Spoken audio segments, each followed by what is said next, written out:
So Dan Schneider is once again being hit with accusations of misconduct as well as sexual abuse and exploitation, this time from a previous member from the 90s Nickelodeon television show All That. Lori Beth Denberg, who was cast as the host of the sketch Vital Information, which was one of All That's most popular segments, has gone public saying that she remembers her relationship with the television show's creator Dan Schneider being a, quote, weird abusive friendship that at some point allegedly evolved into a, quote, uncomfortable sexual power imbalance. Lori, who was 17 at the time of being cast on the show, says that she remembers Dan Schneider starting out as her mentor. However, by the time she was 19, she claims that their interactions took a sexual turn. She went on to accuse Dan Schneider of allegedly showing her corn on multiple occasions, as well as initiating the act of them giving each other massages when she would sleep over at his house.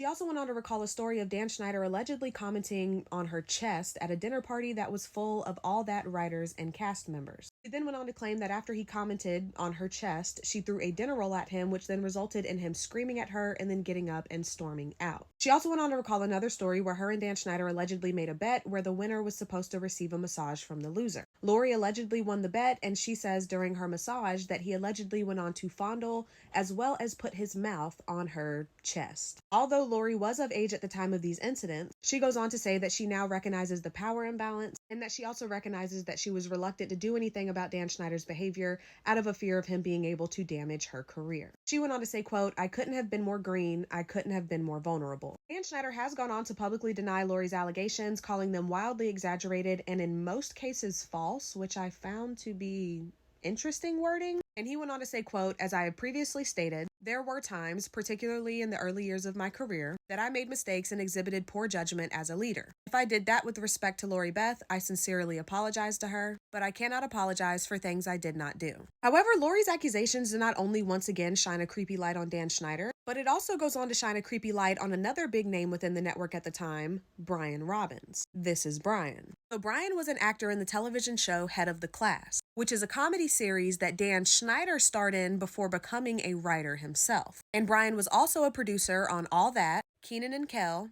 The Amanda Show, and What I Like About You. Sources close to Brian Robbins and Dan Schneider have said that they were reportedly friends, and they go on to say that Brian was very aware of Dan Schneider's temper tantrums as well as his on-set massages from cast members. And Lori actually goes on to allege that she went directly to Brian Robbins in an attempt to advocate for Amanda Bynes. Allegedly, after Lori left the cast of All That, Amanda Bynes invited Lori to the Amanda Show set. Lori then goes on to claim that during her visit to the set, she got to witness a then 13-year-old Amanda Bynes being extremely overworked. She said that Amanda Bynes looked, quote, gaunt. If you don't know what gaunt means, when you're talking about a person, it means lean and haggard, especially because of suffering, hunger, or aid, meaning someone's looking rough and ragged and tired and like they're down in the trenches. But she said she looked gaunt, sickly, you get the message, very overworked and not the way a 13-year-old girl should look, and that she got to witness Amanda Bynes becoming extremely upset over Dan Schneider once again making last-minute line changes. Lori goes on to say that she tearfully brought up her concerns surrounding Amanda Bynes' well-being to Brian Robbins. However, he allegedly, quote, did not ask any follow-up questions and just told her that Dan Schneider hadn't had it easy either.